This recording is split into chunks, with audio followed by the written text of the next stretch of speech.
Құрметті оқырмандар, барлықтарыңызға сәлем. Біз көрсетілген жағдайларды қарастыра отыра сіздерге жолда жүру кезектілігін, ережені сақтап жүру кезектілігін түсіндіре кетейін. Ереже бойынша бізде әр кедергі пайда болған кезде немесе қиылыстан өтерде әр көліктің өзінің кезектілігі бекітілген. Ереже бойынша қалай жүру керектігі. Соны естен шығармау керек.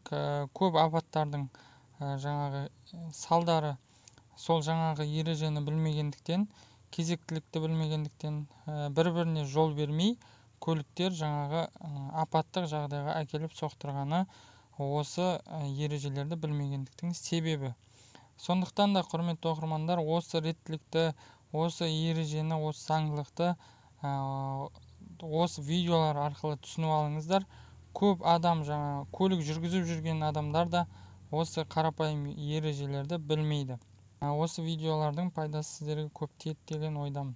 Енді мына ситуацияны мысалы қарасаңыздар, осы ситуацияны көп кәдімгі көлік айдап жүрген жүргізушілердің өзі қиналып жауап береді. Мынандай ситуацияда кім жол беру керек деген. Бұл ситуацияда қараңыз, мына белгілер сізге не деп тұр, қандай белгі бұл? Бұл ескерту белгісі, ескерту белгісінің атауы қандай мына белгінің? Бұл белгінің атауы тік еңіс. Мына белгі тік өрлеу деген белгі. Түсіндіңіздер ме? Мынау тік өрлеу, мынау тік еңіс. Сонда түсетін еңіс дегеніміз түсіп келе жатыр. Ал мынау өрлеу дегеніміз көтеріліп келе жатыр. Енді қараңыз, мына көлік бозылып тоқтап қалды. Енді бұл артына міне белгісін қойды, апаттық белгісін.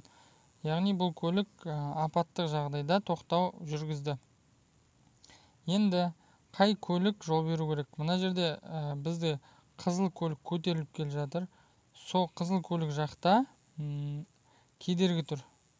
Значит, көп адам ойлайды, жасыл көлік жол беру керек деп. Себебі кедергі мына жақта деп. Олай емес. Именно осы ситуацияда көтеріліп келе жатқан көлікке мына түсіп келе жатқан көлік жол беру керек.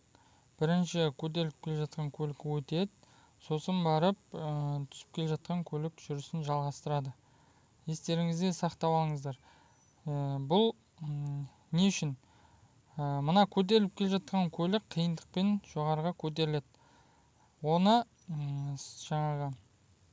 қиындықпен жоғарыға көтерілгеннен кейін оның жарты жолда оны тоқтатып қоймау керек. Міне мысалы мынау көтеріліп келе жатыр.